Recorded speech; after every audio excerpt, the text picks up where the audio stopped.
जो दृश्य शक्तियां हैं उनको भी कोटि कोटि प्रणाम। सत्संग में उपस्थित सभी माताओं बहनों बुजुर्गों बच्चों सभी को प्यार भरा सादर सत्यम जय गुरुदेव। जय गुरुदेव। गुरु मूर्ति गति चंद्रमा सेवक नैन चकोर आठ पहर निरखत रहो गुरु मूर्ति की ओर। प्रेमियों, अभी वही माइक है वही लोग हैं, लेकिन लाइट के बिना सब चिल्ला चेटी मच गई। मची कि नहीं मची? ऐसे ही वही शरीर है वही लोग हैं, लेकिन जैसे जीवात्मा निकली वैसे चिल्ला चेटी मच गई। सेम वही पोजीशन है। तो प्रेमियों, अहंकार किस बात का? अब वक्ता कहे हम तो बहुत अच्छा बोलने लगा ले माइक, बोलने कैसे बोलेगा? कैसे बोलेगा? तो प्रेमियों, ये जो कुछ हो रहा है सब परमात्मा की दया कृपा से हो रहा है, इसमें अपना कोई अभिमान नहीं है। तो प्रेमी भाई बहनों, ये जो जीवन मिला है हमको कुछ काम करने के लिए मिला है। मानव जीवन का महत्व समझो कि मानव जीवन सुना है बड़ी मुश्किल से मिलता है, कि बड़ी कीमत है नर्तन की, बड़ी मुश्किल से मिलता है। गवाओ मत किसे प्यारे, खुदा का दिल दहलता है। जो लोग अपने जीवन को सुबह और शाम में खाने में पीने में भोगने के बर्बाद कर रहे हैं, तो उस परमात्मा का भी दिल दहल रहा है। इसलिए हमको मानव जीवन पाए के और चूके अब की बार और जाए परे जब घात में और सहे घनेरी लात। तो प्रेमियों, ये जीवन पाना आसान काम नहीं है कि नर्तन बारंबार मिलना खेल नहीं, नर्तन बारंबार मिलना खेल नहीं। नाव पड़ी मझधार निकलना खेल नहीं, नाव पड़ी मझधार निकलना खेल नहीं। प्रेमियों, ये हंस हंस के जीवन को गुजार तो रहे और बाद में रोना पड़ेगा। किस लिए रोना पड़ेगा?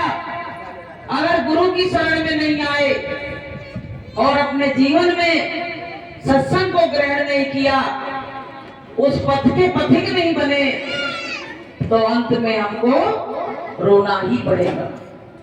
संतों ने कहा है कि खाए पकाए लुटाए के और कर ले अपना काम और चलती बरिया रे मना संग न चले सिदाम। जो चीज हमारे साथ जाना नहीं है उसका तो हम संग्रह कर रहे हैं, और जो चीज हमारे साथ जाना है उसमें कमी कर रहे हैं। बताइए ये हमारी कैसी गलती है? क्योंकि हमको उसका बोध कराने वाला कोई सद्गुरु नहीं मिला। जिस दिन जीवन में ऐसे सच्चे सद्गुरु मिल जाते हैं, उस दिन से जीव को बोध हो जाता है कि हमको किस चीज का संग्रह ज्यादा करना चाहिए। तो प्रेमी भाई बहनों, ये बहुत बड़ा अवसर हमको मिला है। जैसे अभी कुंभ का मेला लगा, अब उसकी भी अवधि है कि वो एक दिन समाप्त हो जाएगा। शायद फरवरी के लास्ट तक वो समाप्त हो जाएगा, 26 फरवरी तक। ऐसे ही इस मनुष्य से जीवन की भी अवधि है, किसी की ज्यादा है किसी की कम है, लेकिन अवधि सबकी निर्धारित है। तो प्रेमियों, अब मालूम किसी को नहीं है कि कौन कितने दिन रहेगा। अगर मालूम पड़ जाए ना तो नेक नबके रह रहे हैं तो और सीमा तान के चलेंगे और जाने कितने को बुरा सोचेंगे। तो प्रेमियों, परमात्मा ने हर बात ये छिपा के रखी। देखिए, परमात्मा ने जब जीव को बनाया तो उस जीव से कान में कह दिया कि तू चाहे अच्छा करे चाहे बुरा करे, तुझसे कहने कोई नहीं आएगा, इसका फल तो तुमको बाद में मिलेगा। रामायण में भी लिख दिया कि कर्म प्रधान विश्व रचना था और जो जस करे सो तस फल चाखा।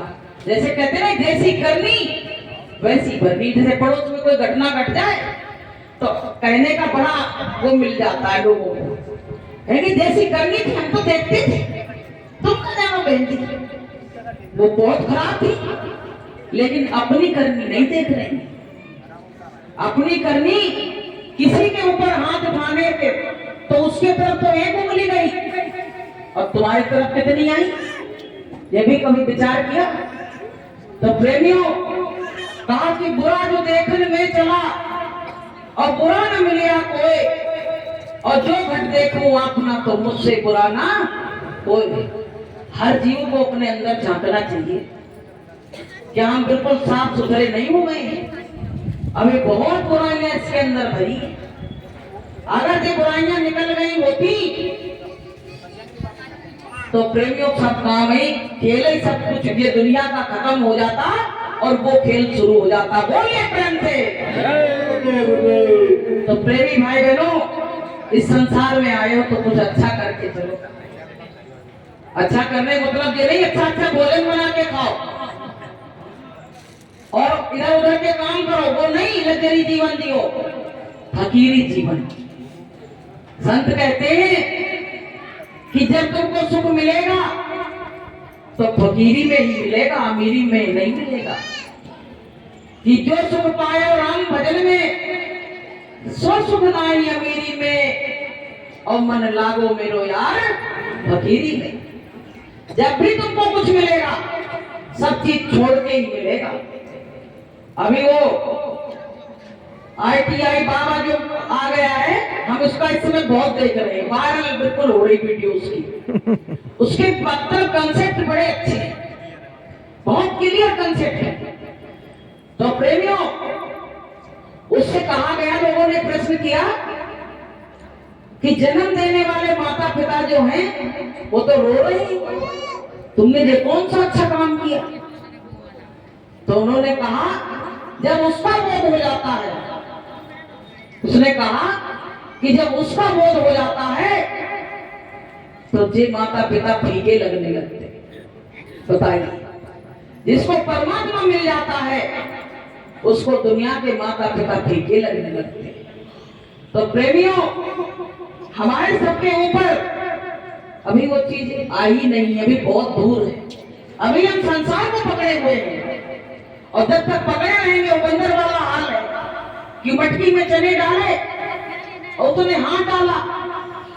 अब हाथ डाला तो मटकी का मुंह छोटा है और उसने चने तो हाथ में आ गए, सोच रहा चने छोड़ दे तो चने छूट जाएंगे, तो उसका हाथ नहीं निकलना पर चने नहीं छोड़ रहा है।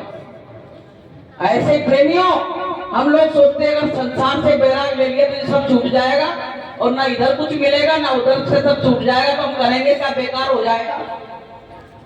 तो प्रेमियों, हमारी भी वही गति चल रही है कि भई गति सांप छछूंदर जैसी, वो गति संसार में चल रही है। तो प्रेमी भाई बहनों, हमारे गुरु महाराज ने क्लियर शॉर्टकट रास्ता बता दिया।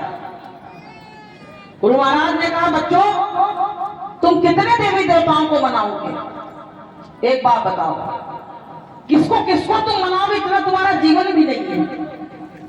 इसलिए संतों की शरण में आ जाओ। संत तुमको शॉर्टकट रास्ता बताएंगे, उसमें सब देवी देवता भी आ जाएंगे और उसमें सतगुरु भी आ जाएंगे और आपका काम बन जाएगा।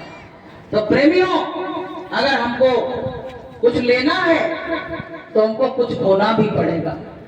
उस मटकी से हमको हाथ निकालना ही पड़ेगा, उन चनों को छोड़ना ही पड़ेगा, तब हमको ये रास्ता क्लियर मिलेगा। तो प्रेमी भाई बहनों, ये जीवन बहुत इतने दिन की जिंदगी में जाने क्या क्या सबने देख लिया। इतने दिन के जीवन में लोगों ने बड़े अनुभव कर लिए, लेकिन जो अनुभव करना था, जिस चीज का एहसास करना था, वो किया नहीं। कहा गया है कि भक्त विहीन सकल गुण जैसे और लवण बिना बहु व्यंजन जैसे। जैसे अब ये भोजन प्रसादी बन रही है, अब इसमें नमक नहीं डाला जाए तो आप सब्जी खा लोगे?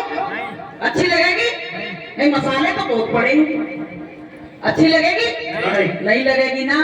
तो ऐसे ही जीवन में जिसके धर्म नहीं है, सत्य नहीं है, भगवान नहीं है, सतगुरु नहीं है, उसका भी जीवन इसी तरह से सुना है। तो हमको सबको अपने गुरु के चरणों में ध्यान लगाना चाहिए कि नहीं लगाना चाहिए? अपने सत्संग में आना चाहिए कि नहीं आना चाहिए? और जो अपने अंदर बुराइयां हैं उनको दूर करना चाहिए कि नहीं करना चाहिए? क्या ऐसे ही बने रहोगे हमेशा? आदमी क्या सोचता है, हम तो ऐसे ही बने रहेंगे, पार कर देंगे गुरु जी। अरे गुरु जी ने जो निर्देशन, जैसे डॉक्टर की दुकान पे जाओ, डॉक्टर क्या कहता है कि ये टैबलेट हम लिख रहे हैं और तुमको परहेज के साथ इसको खाना है, तभी तुम ठीक होगे। तो गुरु महाराज भी तो यही बात बता रहे हैं कि निंदा, बुराई, चुगली, चरित्रहीनता, अंडा, मांस, शराब, इनका जब सबका निषेध कर दोगे तब तुम परमात्मा की भक्ति कर पाओगे। तो लोग क्या कहते हैं, ये भी भरा रहे और हम भक्ति भी कर ले, तो भक्ति होने वाली नहीं है। कि उमरिया बिताई दई नाम नहीं जाना, उमरिया बिताई दई नाम नहीं जाना, उमरिया बिताई दई नाम नहीं जाना, उमरिया बिताई दई नाम नहीं जाना।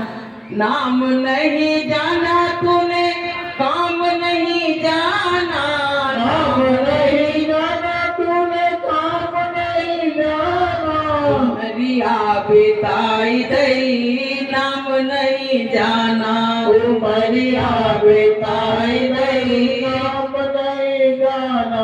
तो प्रेमियों, वो नाम क्या है कि नाम रहा संतना बिना, और संत बिना कोई नाम न जीना। बिना संतों के उसका परिचय कोई कराने वाला नहीं है। तो प्रेमी भाई बहनों, सत्संग तो आपने बहुत सुन लिया, हम थोड़ी तुमको आजकल के माहौल पे थोड़ा सा कुछ बताएंगे। सत्संग तो 3-3 लोगों से आपने खूब भरपेट छक गई सुन सुन के। तो प्रेमियों, हमारा आचार विचार व्यवहार केवल परमात्मा के लिए ही नहीं, समाज के लिए भी अच्छा होना चाहिए। क्योंकि मनुष्य क्या है, एक सामाजिक प्राणी है, तो उसको समाज के लिए भी अच्छा व्यवहार, अच्छा आचरण होना चाहिए। आजकल का क्या चलन चल गया है कि लोग बात क्या सोचते हैं कि आजकल लड़कियां पता क्या कहती हैं कि जिस घर में सास ससुर हो उस घर में भैया हम शादी नहीं करेंगे। अब ये बताओ, सास ससुर अगर पसंद नहीं है तो फिर वहां जाओ ना, अनाथ आश्रम। अनाथ आश्रम में तो बहुत लड़के हैं ना, वहां से चुन के ले आओ और शादी कर लो, कि ना रहेगा बांस और ना बजेगी बांसुरी।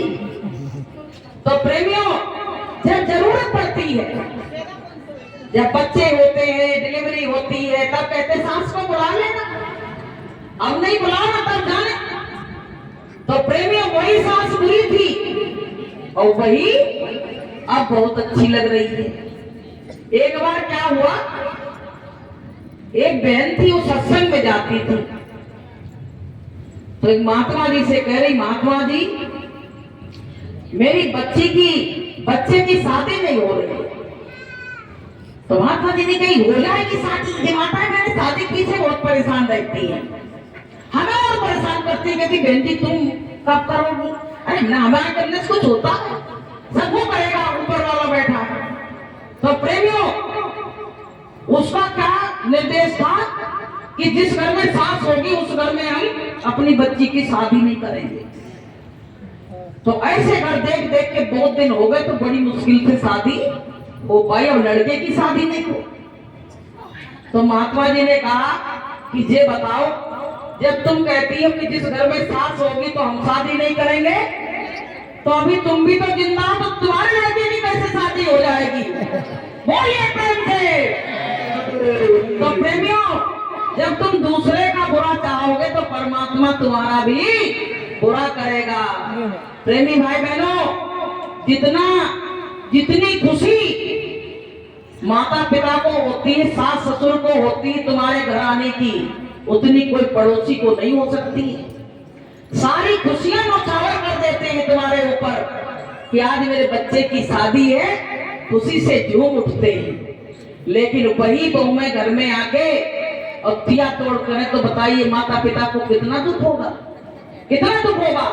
तो प्रेमियों, हमको सबको पता है, अगर परमात्मा को पाना है तो हमको सबको अपने सास ससुर, अपने माता पिता सबके संग अच्छा व्यवहार करने की जरूरत है, वरना भगवान तुमको मिलने वाला नहीं है। कहते हैं कि पहले देवता तो माता पिता ही होते हैं।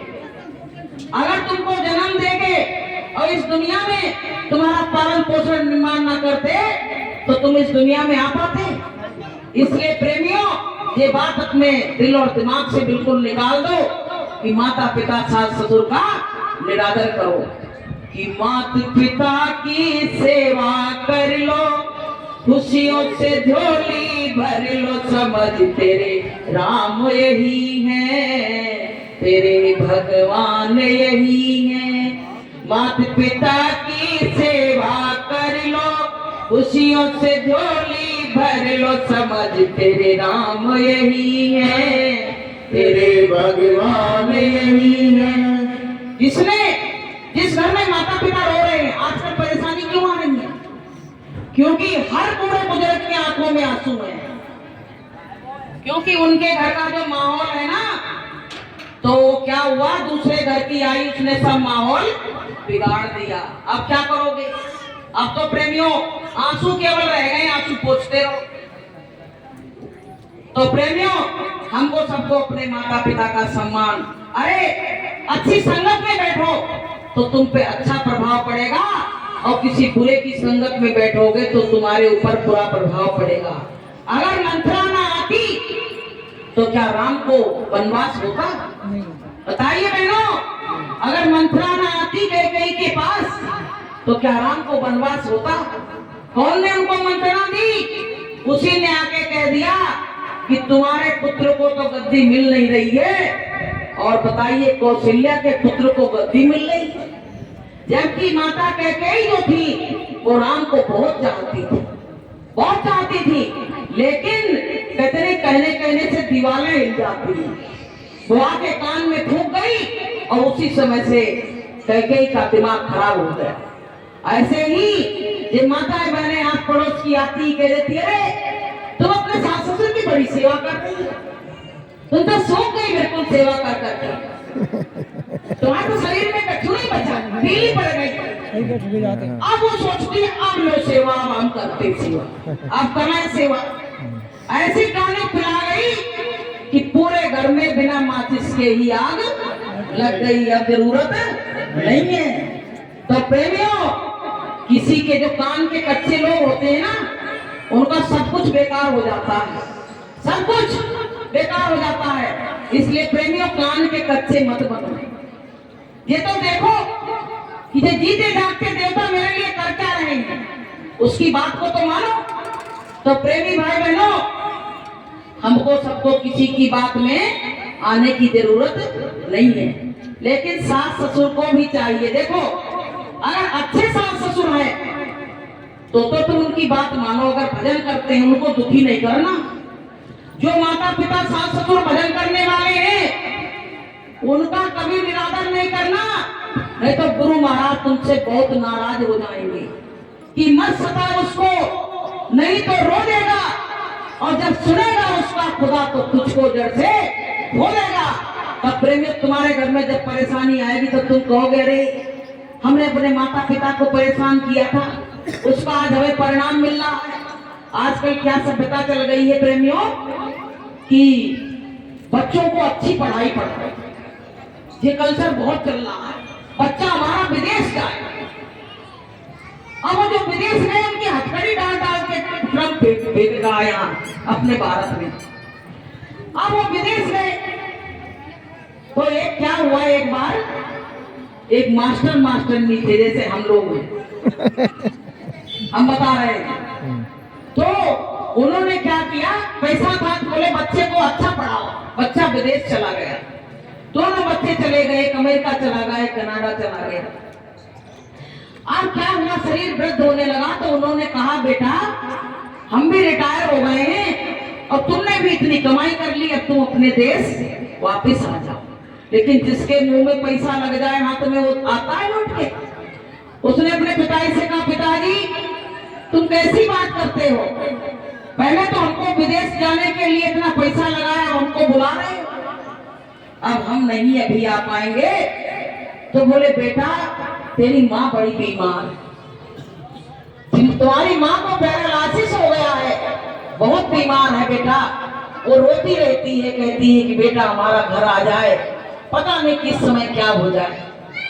अब प्रेमियों इसने जैसे फोन किया तो लड़के ने पता क्या कहा, पिताजी रोज रोज फोन करने की जरूरत नहीं है और हम आ नहीं पाएंगे, वहीं नौकर लगवा लो कोई और तुम्हारी सेवा करता रहेगा। ये बात और तुम्हारा जो पैसा लगा है वो तो मैं पोस्ट करे देता हूँ, मैं भेजे देता हूँ। अब प्रेमियों ये बात जब सुनी पिता ने तो पिता को भी अटैक आ गया, अटैक आ गया। तो प्रेमियों माँ तो बीमार थी और पिता को भी। अरे ये बच्चा परेशान है, किसी बच्चे ने पीठ पर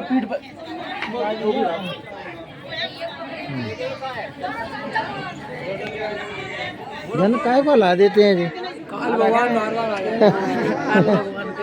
नहीं बच्चा ला देते हैं। बोलो बोलो। जय गुरुदेव, जय गुरुदेव।